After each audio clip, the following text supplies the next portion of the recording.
Please save our soul. This is Ayetoro community this afternoon, April 17, 2023, submerged by the sea.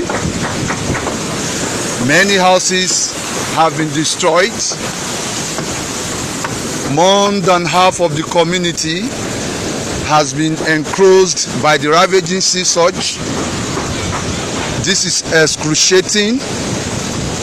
This is sardonic.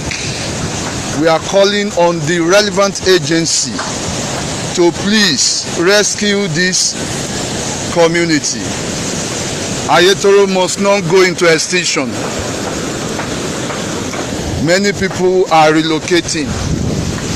These are houses destroyed this afternoon by the turbulent and ravaging sea surge.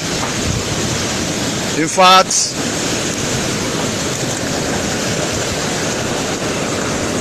we don't know what to do again. We are appealing to the federal government.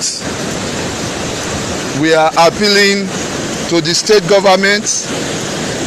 We are appealing to the Niger Delta Development Commission, NDDC, and the Ogun State Oil Producing Commission to please come to our rescue. This is serious.